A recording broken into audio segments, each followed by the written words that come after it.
Is that okay? There's litigation. Oh, it does? And maintain. I said. Yes, it does. Not required to strip. I thought way we read it always says. Land sale. Actually. Oh, I've talked to somebody about it. Hey, okay. Not this. Sure. Okay. All right, I'm going to call the meeting to order. Please stand for the Pledge of Allegiance.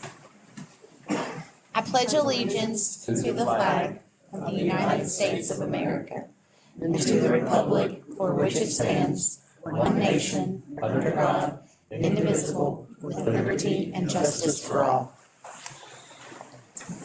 Okay, please call roll. Cash. Here. Shack. Here. Caudle. Here. Baldwin. Here. Isley. Here. Littleton. Here. Thank you. We have the minutes from the previous meeting of December 8th, 2025. Motion. Second. Any questions or discussion? I just want to make a comment because there was a question about the colors that we were using in the art for the pavement. And so I went to the documents, the manual for uniform traffic control devices, and they only deal with traffic control devices. And since we're not doing anything in crosswalks or on the road, we're in compliance. Thank you, Edna. Any other comments? Okay, please call roll. Cash. Yes. Shack. Yes. Caudle. Yes.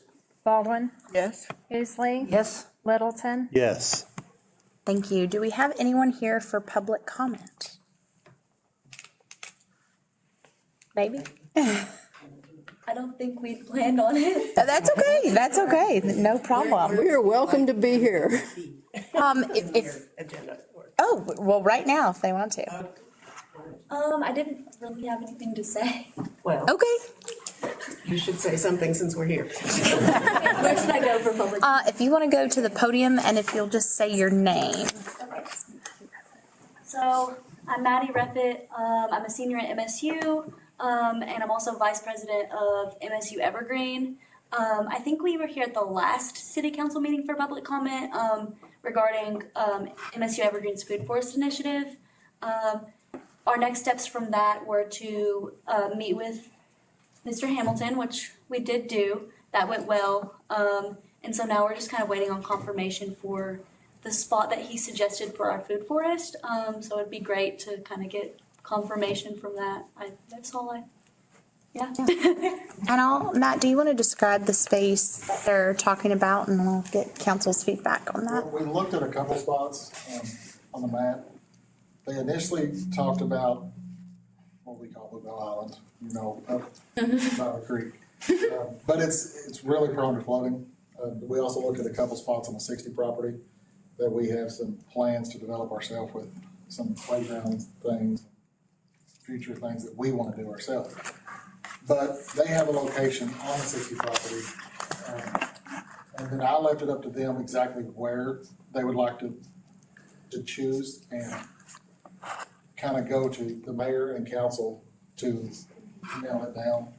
And then we could work around that with our future plans. So.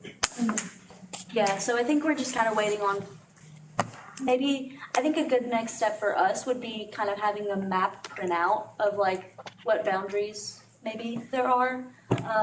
And then like a next step from there would just be like confirmation that we can plant, which I think we would begin.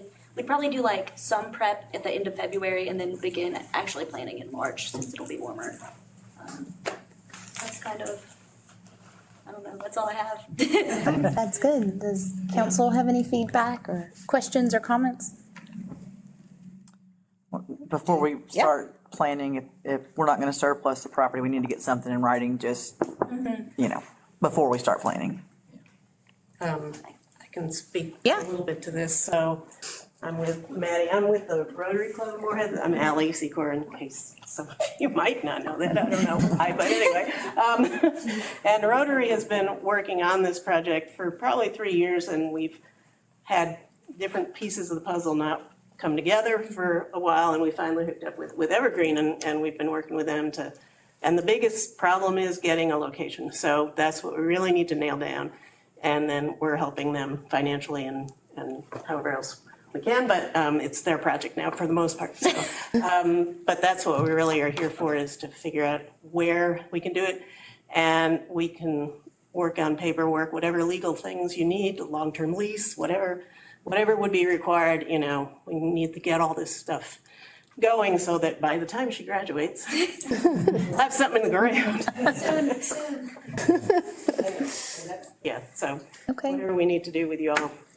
Can you all accept, or do you solicit public donation from people, supporters, or volunteers, or any of that kind of Yeah, stuff? I mean, so Rotary has some funds set aside that we had when we were first looking at this project. And then, so that's available to them, and then if they need more funding, yeah. Yeah, so we currently have a 12-week plan, and I think that towards the middle of March, after we've done like initial prep and stuff, we're looking at doing extra like fundraising.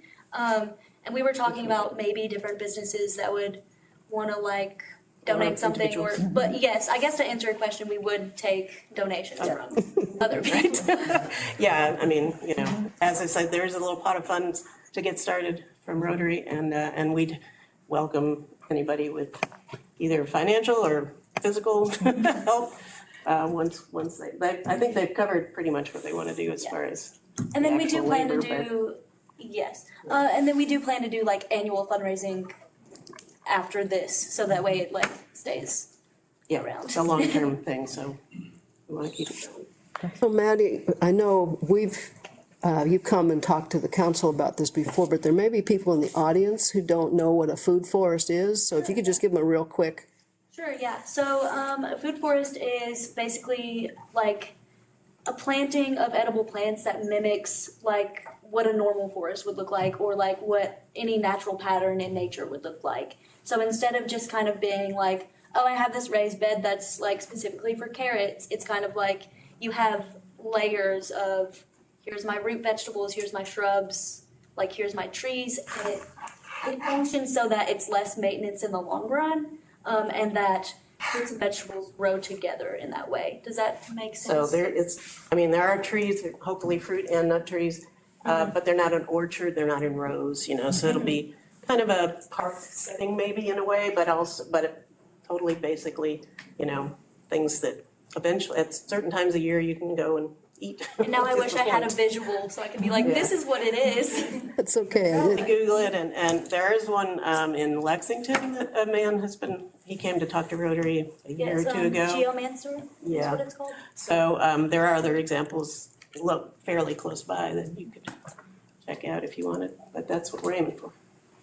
But getting the site nailed down and whatever legalities and you know, mappings that we need to do so we're sure we're in the right spot, and that would be great. Yeah. Anyway. And thank you, Edna, for the question. That was, Thanks, Maddie. Those are things that we discussed, because yeah. location, but also we wanted something that aesthetically would not take away from anything that would actually add to when we do like a nature-esque playground. Yeah. Kind of like adds to the character of Morehead. Planning, We wanted to look walkways and that nature-esque. kind of stuff. Yeah. Thank you, guys. Thank you. Thanks. Any other questions or public comment? Here's a question, do we need to get with you two specifically, like, next week? Or this We'll follow up. Or you can, Yep, we'll follow up tomorrow via email and then move from there. That works, yeah, thank you all. Okay. All right, we will move on to my report, the mayor's report. So y'all had some department reports in there. But before I dive into those, I want to spring something that I didn't tell Megan I was going to say. I always do that to her, so she can't talk me out of it. I want to briefly address something that became public last week. Like many people, I'm human and I have personal financial issues, just like everyone else, and there happens to be one related to my mortgage. And that became public last week when another candidate's family chose to share that publicly on Facebook. And so I want to clear up a few misconceptions. One, despite other Facebook posts, I bought my house on my own and I'm solely responsible for it. I'm not wealthy, despite what people think about myself and my family, and I don't receive financial support from my family. I live on my salary, just like most people do in this room. And like families in our community, I balance work, home, and do my best to show up for those who need me every day. For clarity, I think we need to revisit a civic lesson that the mayor provides leadership and direction, but the mayor does not set the city's budget. That's what the responsibility of these 6 people up here do. I understand that serving the public comes with scrutiny. I'm very well aware of that. What concerns me is when personal matters are taken out of context and used for political purpose. It seems that people forget that we're real people behind our titles. But I was elected to serve everyone, including those rooting on social media for me and my children to lose our home. So if personal finances and past records are going to be part of this election season, then I expect that that will be the standard set and it should be applied to everyone running for office, including my opponent and all 12 city council members. I remain focused on doing work for the people of Morehead, all people, regardless of if they like me or not. And I hope that we can move forward in a much more positive atmosphere, but election years don't always work that way. But at the end of the day, I am a mother, I have small children, and every word that people say about me gets heard by these small children. So I would ask people to think about the community that you want children to be raised in. And with that, we'll move on to the rest of our city business, which is Trace Creek. Hello. So just as an update, we're approximately, I would say 99% completed with the excavation portion. We have remediated the building pad itself, got it stable, and we are hoping to start digging foundations on Thursday. So, good Lord willing, and we don't get too much rain, hopefully we'll be able to do that, and we'll see what happens from there. But That's great. How close are you on getting the dirt out? Are you, 99%. I mean, okay, like how, time wise though? Yeah, we've probably got a couple loads up in this Yeah. back corner for and then we'll evaluate what we have as far as the parking lots and drives and things. I know it's been wet. Y'all done the best you can on the streets. I appreciate that. Yep, we have tried to keep up, well, I mean, trying to be good stewards, obviously. Yeah, no, I see the brush go. But we have a job to do, so everybody, expects a certain amount of progress, but a lot of times weather just doesn't work out. It's been But you do the best you can when you can, and the last couple of weeks, we've been able to do some, especially on the excavation side. We've had the guys in there for the foundations. They've been prepping, laying out everything, tying reinforcing steel to be installed. So hopefully, like I said, we didn't want to open everything up and open up another can of worms with the weather coming in tonight and tomorrow. So we plan on hopefully Thursday, weather dependent, that we can dig some foundations and maybe start pouring some concrete. So you got all, the last meeting, you gave us an update, like on the dirt, you had bad dirt and you have to dig some of it out. So you got that meeting? Don't know yet. That's part of getting everything excavated outside the building pad. Gotcha, okay. So we treated the building pad because we needed to start as quickly as possible getting foundations in. And part of that is getting that behind us. Yeah. Now, the next, I guess, it's 3-phase. So building pad and the foundations, obviously, when we dig them, they'll check them as we go and see if we need to do anything. And then they'll also, while they're there, they'll evaluate the parking lot areas and drive areas. Okay. And see if we need to do anything from there. Sure, thanks. That's a geotechnical question, which having the background that, I do, we'll see what happens. I'm hoping for the best. Close enough, yeah. Can't promise. Thank you. Thanks. Thank you. Yep, no problem. Thank you. And then with that, we have the approval of payment number 3. Motion. Second. Questions or discussion? Okay, please call roll. Cash, Yes. Shock, Yes. Bottle, Yes. Baldwin, Yes. Beasley, Yes. Littleton. Yes. Thank you. Under the general business agenda, we have no unfinished business. And under new business, we have the first reading of an ordinance of the city of Morehead, Kentucky related to snow emergency, snow removal, and snow emergency routes. Motion. Second. Questions, discussion? I just want to say that I think it's we've never had any kind of an ordinance around snow removal before. And our folks do a great job clearing our streets. What we're trying to do is what we will do is create a plan, a management plan that has declarations of snow emergencies, so forth, so that it's something that the public will know what our plan, what we will be doing as when we have snow events. Like the streets we'll have a snow emergency routes and tertiary streets, secondary streets, and so forth. And Greg, do you want to add anything? I particularly like the way we're not on the hook on pretty winters for anything, and we have an on-call list. I think it's a brilliant idea. Yeah. A good way to do that, save money and have people on call. The way I understand is it's kind of like the police department has record services that they use. They don't pay those record services to be on call, but they have a list. Once they qualify, we have qualifiers for snow removal same way, and they're prepared. So pretty days like today, they don't cost taxpayers anything, but when we have those emergencies, the mayor declare emergency and then go down the list and call who's next and still remediate the problem without being on the hook when it's pretty.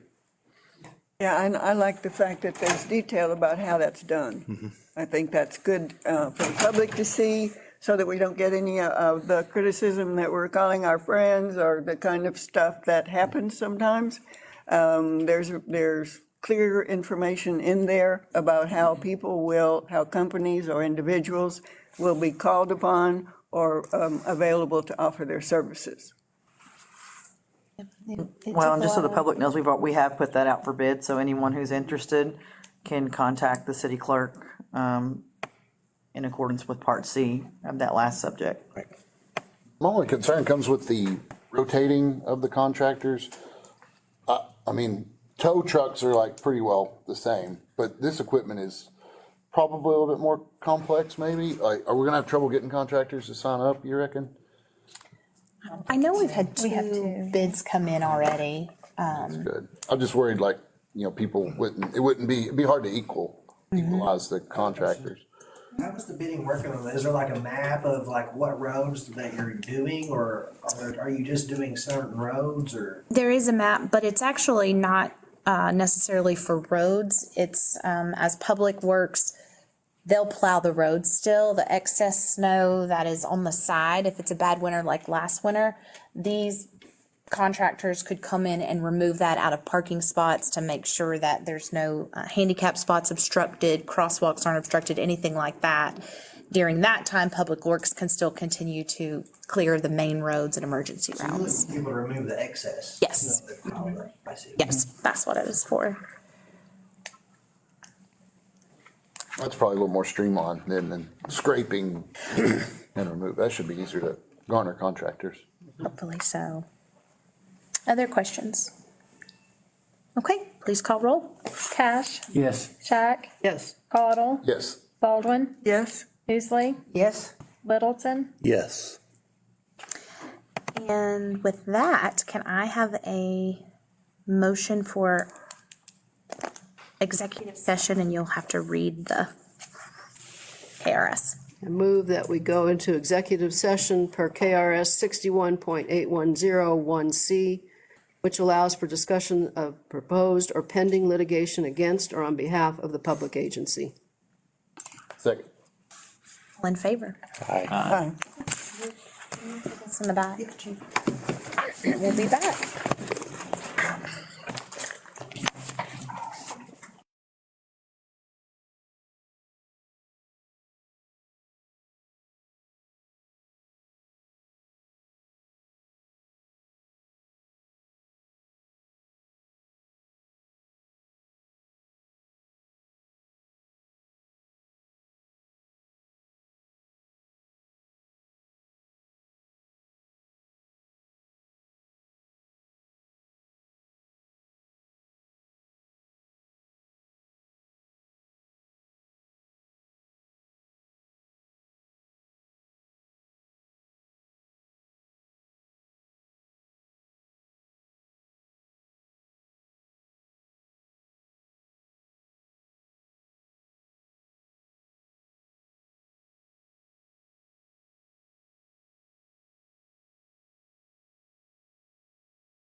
Just let me know what's.